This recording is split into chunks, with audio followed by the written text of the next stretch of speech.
My name is Karen Loewy, and I'm a senior staff attorney with Gay and Lesbian Advocates and Defenders, which is a New England-wide legal organization dedicated to ending discrimination based on sexual orientation, HIV status, and gender identity and expression.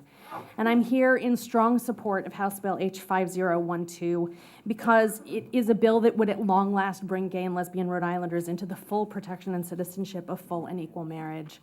And I'm also here in strong opposition to House Bill 5260, which would place those same citizens at the heart of a painful and divisive process that is aimed at enshrining their exclusion from full participation in civic life in Rhode Island's Constitution.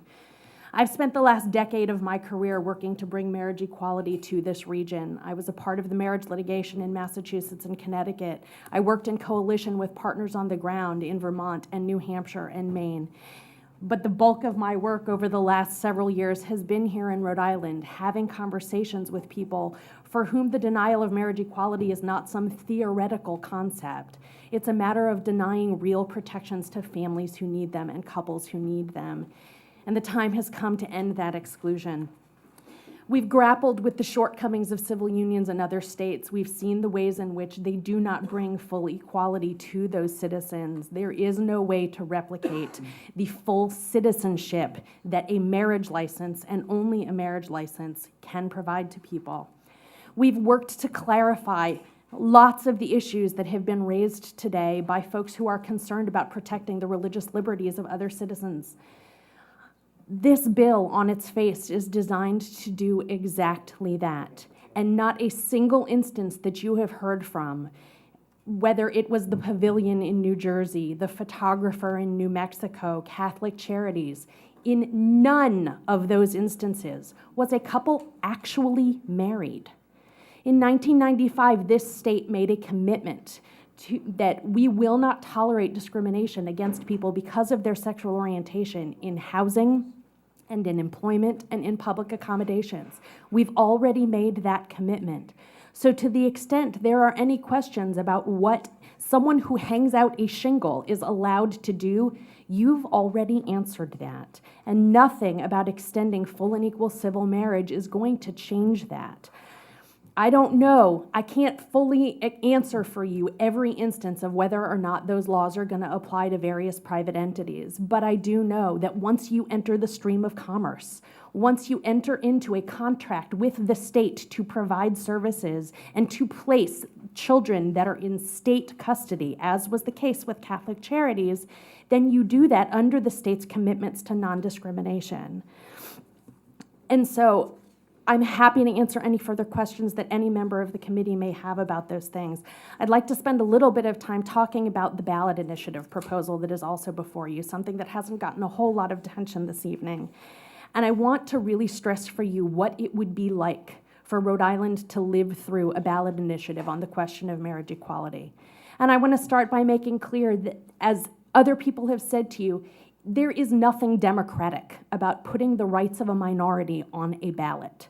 And that has always been the case. This is not like whether or not you're gonna allow casino gambling here. This is not about the name of the state. This is about whether a minority of Rhode Island citizens are gonna get included in a civil institution.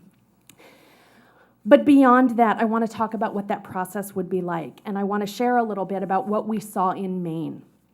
In 2009, the Maine legislature passed marriage equality legislation. It was passed by both houses. It was signed by the governor.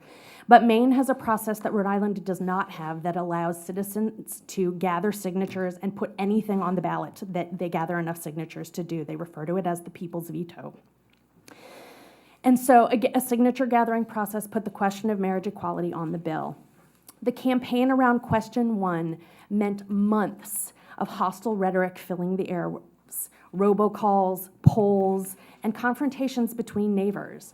And this only escalated to the extent that there was a lesbian couple who lived in a town outside of Portland, who their local small paper featured them in a story, explained a little bit about their family, a little bit about their support for marriage equality. And 1 o'clock in the morning, their doorbell rang. They were too scared to answer it, but they awoke the next morning to find human excrement smeared all over their front door. They called the police. The police identified this as a hate crime. This was assault on their property because they are a lesbian couple, but they were too terrified to pursue it. And this is what happens when hostile rhetoric is allowed to escalate and people's lives are put on display. And unfortunately, this kind of incident was not unique, and neither was the impact on the gay and lesbian families of Maine. The campaign meant months of walking on eggshells, wondering if the person in front of you in line at the grocery store was going to support your family or vote against your family, and whether or not they would be fully protected.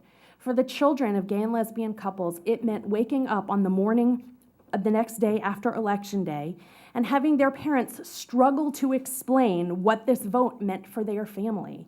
Imagine having to reassure your children that you will do everything in your power to keep your family safe and protected, knowing that a majority of the people who came out to the ballot box just voted that your family was not eligible for the same protections that every other family receives.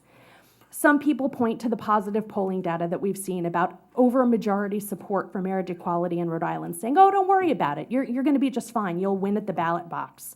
What I would say to you is that that positive polling data has never been predictive of the outcome. There have been other states in which people pointed to the same kinds of polling data, and every time this question has been put on the ballot, the gay and lesbian citizens of that state have been stripped of their rights or denied their rights.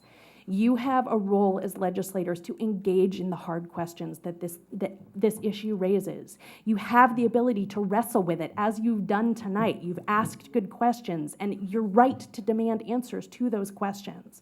But putting this issue on the ballot reduces this to a simple up or down, yes or no vote in a way that is not democratic and is about who can spend the most money and who can turn people out to the ballot box. And your citizens, your gay and lesbian citizens, deserve better. They deserve the full citizenship of marriage equality, and you have the ability to make that happen this year.